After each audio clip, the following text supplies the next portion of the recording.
মানুষজন নাকি এখন কুরবানি নিয়ে ব্যস্ত। আর আমাদের বাসায় চলছে কোরবানির সাথে সাথে বিয়ে নিয়েও ব্যস্ততা। তো এক পাশে কোরবানির প্রস্তুতি, আরেক পাশে আমার কাজিন জেরিনের বিয়ের প্রিপারেশন চলছে।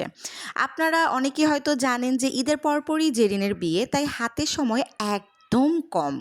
আমাদের বাসায় আবার একটা নিয়ম আছে, সেটা হচ্ছে বিয়েতে আমরা ডালা পাঠিয়ে থাকি। মানে ছেলের জন্য জামা কাপড়, জুতা, বুট, পারফিউম থেকে শুরু করে দরকারি সব জিনিস সুন্দর করে সাজিয়ে পাঠানো হয়। শুধু ছেলে না, ছেলের বাবা মা, ভাই বোন, ফুপা ফুপু, নানি দাদি সবার জন্য আলাদা আলাদা কাপড় থাকে। সব কিছু সুন্দর করে গুছিয়ে আমরা ডালায় করে পাঠাই।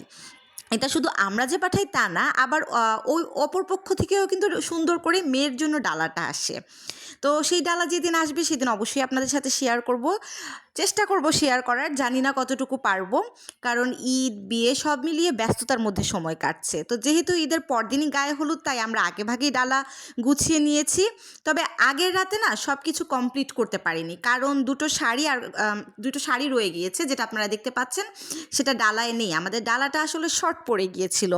তো পরে সকালে যেদিন গিয়ে ডালা নিয়ে আসলো, ডালাটা আনার পরে আমরা বাকি জিনিসগুলো বলতে ওই দুটো শাড়ি সুন্দর করে গুছিয়ে ফেললাম।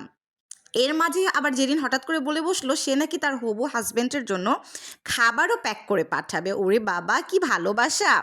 তো আমি তো জানতাম এগুলো সাধারণত ছেলেরা মেয়েদের পাঠায়, কিন্তু এই প্রথম দেখলাম মেয়ে ছেলেকে পাঠাচ্ছে।